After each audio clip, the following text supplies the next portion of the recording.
Ali et le secret de Tamaris, c'est un enfant d'une dizaine d'années, un jeune garçon, dont les parents vont divorcer. Et donc Ali va être amené, heureusement, il va rencontrer il est très très triste Ali, ça se passe mal chez son papa, ça se passe pas bien chez sa maman, Ali n'est vraiment pas bien. Heureusement, il va rencontrer son oncle, Terence, avec qui il a eu toujours une très belle amitié. Et Terence va l'amener dans un pays fabuleux, le pays des rêves. Alors, ça nous fait rire comme ça, mais si on ferme tous les yeux, on va s'apercevoir que derrière nos paupières, on a plein de petites lumières. Et en réalité, c'est la déesse Tualdou qui fait ces petites lumières. Et ces petites lumières sont faites donc par la déesse Tualdou, et tout le monde peut les voir. Et Ali va simplement avoir pour mission de retrouver la déesse Tualdou. Je ne vous dis pas comment, je ne vous dis pas pourquoi, mais c'est une réelle aventure qu'il va réussir avec brio. Alors, est-ce qu'il va retrouver la confiance en lui? Ça aussi, il faudra le découvrir.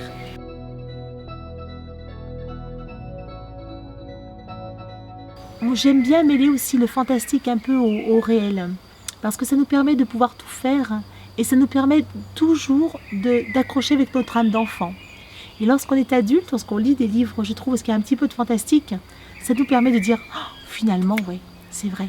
Ce fantastique, en fait, permet de parler un petit peu à l'adulte. Et l'enfant accroche complètement. Parce que l'enfant, qu'un chien y parle, que la déesse Tualdou soit là, ça ne le dérange pas en réalité. Il sait que c'est fantastique, mais il l'incorpore dans sa réalité. C'est ce qui est extraordinaire.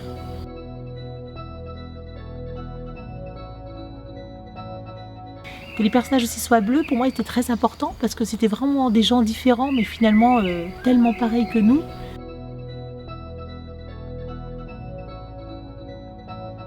Pour moi, ce qui me paraît vraiment important, c'est que chaque enfant puisse avoir droit à comprendre. Donc je fais quelque chose d'aéré, d'assez gros comme caractère, et puis surtout les mots. Pour moi, c'est très important que les mots soient expliqués tout de suite, quoi. J'ai pas peur de dire revendiquer, mais on l'expliquait tout de suite dans le texte. Ou alors avec les synonymes, le système que j'ai fait là avec les synonymes, tu vois, où tu vois un mot et tu as les synonymes qui sont à côté. Que l'enfant puisse apprendre du vocabulaire sans vraiment s'en apercevoir, et surtout qu'il puisse comprendre. C'est pas à cause d'un mot qu'il va pas comprendre, quoi. Après, c'est vraiment ce genre d'enfant qui n'aimait pas forcément lire, mais j'avais envie qu'il se laisse prendre par la lecture, par l'histoire. Et donc les mots n'étaient plus un problème, quoi. C'est parti d'une histoire vraie, quoi. Une amie à moi qui s'est séparée, et j'ai vu son petit loulou qui n'était pas très heureux, et c'est parti de cette histoire-là, quoi. Alice, c'était ce petit loulou et à qui je souhaite donc une nouvelle aventure, en fait.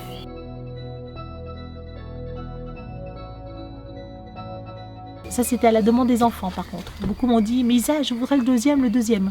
Donc, il va y avoir normalement Ali 2 qui va sortir. Et cette fois, ça se passera sous la mer, en fait.